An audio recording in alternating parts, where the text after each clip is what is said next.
Now that we have the bird back on the temporary form, the next step is to start to position the wings into the full strut pose. We'll start with this wing closest to the camera. This is the left wing on the turkey. You can see from this angle, it's a very nice wing. This is the best side of the bird. Did have a little bit of damage right here. I just have that lifted up so you can see that. I'll be taping this down after we get it positioned. First thing I like to do is raise the wing up completely. I'm reaching around on all sides of the wing. I'm making sure I don't have any skin that's stuck anywhere. When I'm sure I don't have any stuck skin, I bend the wing down. Bend the wing back up this way.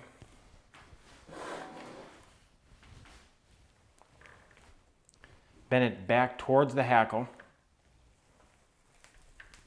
I start folding it down and in.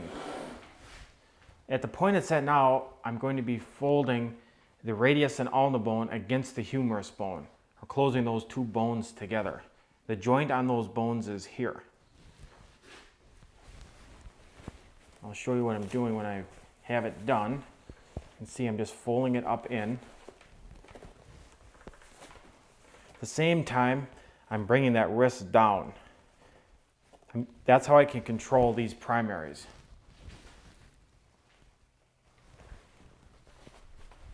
So I have that folded together. There's about that much of a gap between the radius and the ulna and the humerus.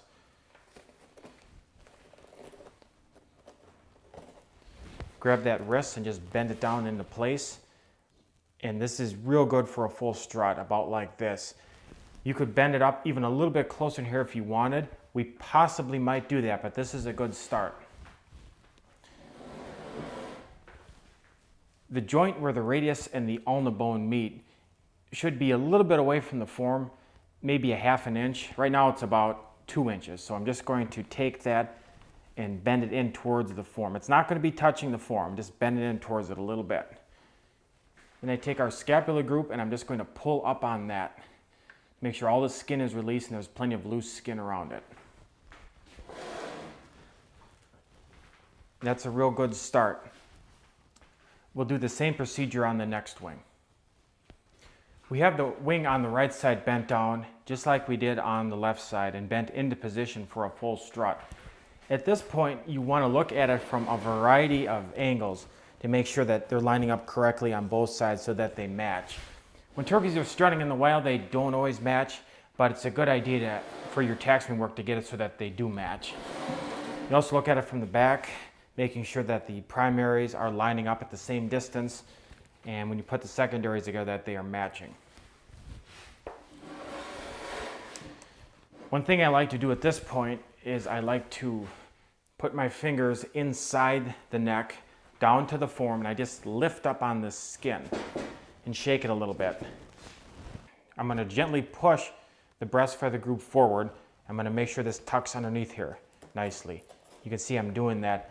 On full strut, they can have the wings outside of the breast feathers way out here. They can be pulled much farther forward.